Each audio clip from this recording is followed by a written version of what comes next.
Hello everyone, कैसे हैं आप लोग। आज हम लोग पढ़ने वाले हैं फर्स्ट फ्लाइट बुक से पोएम नंबर 1 जो कि चैप्टर 1 में है और उसका नाम है डस्ट ऑफ स्नो। ठीक है, और इसके राइटर है रॉबर्ट फ्रॉस्ट। तो आपको सबसे पहले पोएम का नाम और राइटर का नाम याद कर लेना है। ठीक है, चलिए स्टार्ट करते हैं। तो सबसे पहले डस्ट ऑफ स्नो का मीनिंग क्या होता है। तो डस्ट ऑफ स्नो का अगर मीनिंग हम सोचें तो इसका मतलब होता है टाइनी पार्टिकल्स ऑफ स्नो। ठीक है, बर्फ़ के छोटे छोटे टुकड़े। चलिए स्टार्ट करते हैं पोएम को। तो पोएम में लिखा हुआ है, the way a crow shook down on me the dust of snow from a hemlock tree।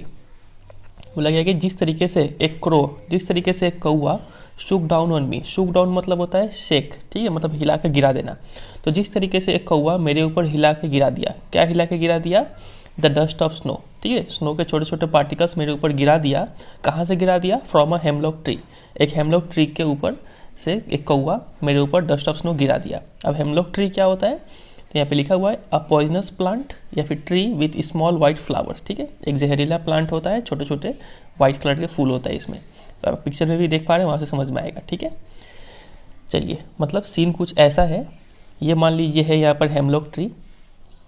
ठीक है, ये उसके मान लीजिए ब्रांचेस है और यहाँ से हो सकता है कि लेखक यहाँ से जा रहे हो, रॉबर्ट फ्रॉस्ट यहाँ से जा रहे हो।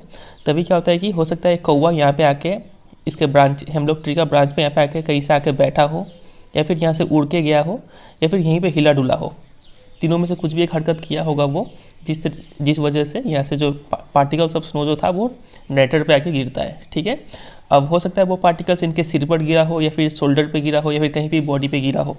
तो ये क्लियर मेंशन नहीं है। ठीक है, बस इतना मेंशन है कि इसको एक कौवे ने नेटर पे कुछ डस्ट ऑफ स्नो गिरा दिया। ठीक है यहाँ तक, तो ठीक है, अब आगे देखते हैं। और इससे भी पता चलता है कि ये जो फर्स्ट स्टैंजा जो है, यहाँ पे जो क्रो है और हेमलॉक ट्री है, ये यूजुअली कोई भी पोएम में जब यूज़ होता है तो इसका एक नेगेटिव रेफरेंस होता है। ठीक है, क्योंकि क्रो काला होता है, उस नेगेटिव बताता है ये, और हेमलॉक ट्री भी पॉइजनस है, नेगेटिव रेफरेंस में यूज़ किया जाता है। और इस फर्स्ट स्टैंजा में पोएट का मूड जो है वो काफ़ी सैड था। ठीक है, चलिए अब नेक्स्ट स्टैंजा में शिफ्ट करते हैं। तो कौवा का वो डस्ट ऑफ स्नो गिराने के बाद क्या होता है, has given my heart a change of mood. तो पोएट का जो मूड है वो चेंज हो जाता है। And saved some part of a day I had rued. तो उस दिन का कुछ हिस्सा पहले ही नेटर का मूड सैड था। ठीक है, काफ़ी बुरा बैड मूड में थे वो, लेकिन जैसे ही उस क्रो ने डस्ट ऑफ स्नो गिरा दिया उन पे, तब से उनका मूड क्या हो गया, चेंज हो गया। ठीक है, तो वही लिखा गया यहाँ पे, has given my heart a change of mood. उनका मूड चेंज हो जाता है। And saved some part of a day I had rued. Rued का मतलब होता है रिग्रेट। तो उस दिन लेखक रिग्रेट कर रहे थे कि आज का दिन बेकार चला गया, आज का दिन फालतू था। ठीक है, लेकिन कौवे का उस हरकत के बाद उनका जो था मूड चेंज हो गया, और उनका जो भी अब बचा हुआ दिन का समय है वो दिन अब वो अच्छे से यूटिलाइज़ कर पाएंगे। ठीक है, तो वो यहाँ पे बताया गया है। तो मतलब यहाँ पे जो ये डस्ट ऑफ स्नो है, इसका पॉजिटिव रेफरेंस में यूज़ किया गया है। ये जो नेटर का मूड है वो चेंज कर देता है, और क्रो और ये हेमलॉक ट्री ये सिग्निफाई करते हैं सैडनेस एंड ग्लूम। ठीक है, मतलब सैड। ठीक है, और इन लोगों का यूज़ नेगेटिव रेफरेंस में किया गया है। तो पोएट यहाँ पे बताना चाह रहे हैं कि कभी कभी ये देखिए, क्रो और हेमलॉक ट्री नेगेटिव चीज़ें भी आपके लाइफ में कुछ अच्छा चेंज करके चले जाती हैं। ठीक है, तो मतलब इस पोएम का थीम ही ये हो गया कि हमें लाइफ में हमेशा हर चीज़ जो आ रहा है उसको एक्सेप्ट करना चाहिए, भले ही वो पॉजिटिव हो या फिर नेगेटिव हो। क्योंकि एक कहावत है ना, जो होता है अच्छे के लिए होता है। तो वो यहाँ पे नेगेटिव चीज़ भी कभी कभी हमारे लाइफ में कुछ अच्छा करके चला जाता है। तो वही इस पोएम का मैसेज है, और यही है फिर ये पोएम। ठीक है, उम्मीद करते हैं आपको समझ में आया होगा। चलिए अब हम लोग देखेंगे इसका राइमिंग स्कीम क्या है। तो राइमिंग स्कीम देखने के लिए तो देखिए, द वे अ क्रो जैसा, क्रो जो साउंड है उसमें हम लोग ए लगा देते हैं। तो क्रो जैसा साउंड और कहाँ पे है, स्नो, तो यहाँ पे भी हो गया ए। और कहीं है क्रो जैसा साउंड, तो नहीं है, हार्ट, मूड, पार्ट, रूट, ये सब में नहीं है। अब आते हैं मी पे। मी को अगर हम बी लगा दें तो मी जैसा साउंड और कहाँ पे है, ट्री, तो ट्री में भी हो जाएगा बी। और कहीं है हार्ट, मूड, नहीं, अब मी जैसा साउंड नहीं है। अब आते हैं हार्ट पे। अगर हम हार्ट को सी लगा दें तो, और हार्ट जैसा कहाँ पे वर्ड है, मूड, पार्ट, ये रहा पार्ट में है, तो यहाँ पे सी लगा देते हैं। ठीक है, और मूड में अगर हम डी लगा दें तो मूड जैसा वर्ड और कहाँ पे है, रूट, ये रहा डी। तो राइमिंग स्कीम हो गया ए बी सी डी। ठीक है, ये हो गया राइमिंग स्कीम।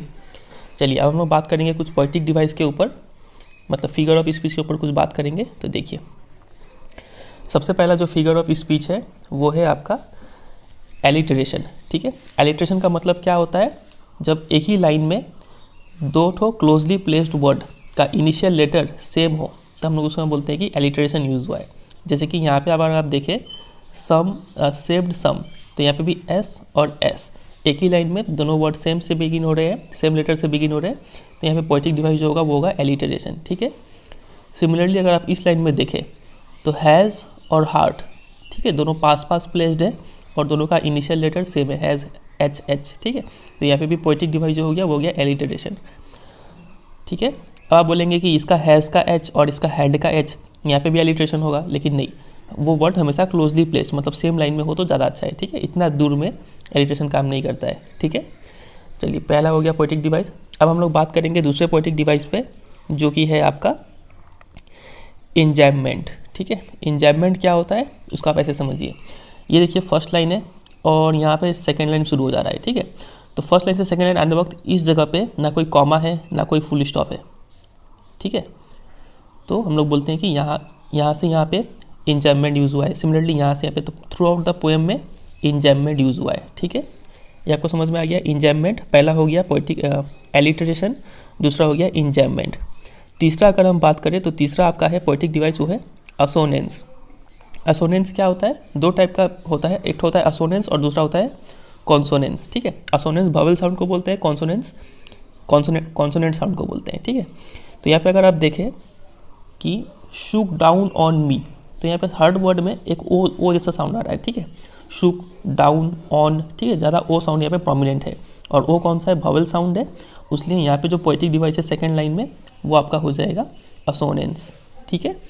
तो ये तीन यहाँ पे मेन पोएटिक डिवाइस हो गया। पहला हो गया एलिटरेशन, दूसरा हो गया इंजैममेंट और तीसरा हो गया असोनेंस। ठीक है। चलिए, फिर इतना ही था ये पोएम। उम्मीद करते हैं आपको समझ में आया होगा। वीडियो अच्छा लगा तो वीडियो को जरूर एक लाइक कर दीजिएगा, क्योंकि आपका एक छोटा सा लाइक मेरे को काफ़ी मोटिवेशन देता है और भी अच्छे अच्छे वीडियोस बनाने के लिए। ठीक है। और चैनल पर नहीं हो तो चैनल को जरूर सब्सक्राइब कर लीजिए, क्योंकि यहाँ पे क्लास 10 का कंटेंट बहुत सारा आपको मिलेगा। और वीडियो को जरूर अपने दोस्तों के साथ शेयर कीजिए, ताकि चैनल को थोड़ा ग्रो होने में थोड़ा जल्दी हेल्प मिले। ठीक है। चलिए फिर, और कुछ भी डाउट हो तो कमेंट सेक्शन में पूछिए। चलिए फिर मिलते हैं बहुत जल्द अगले चैप्टर के साथ। तब तक के लिए goodbye and take care.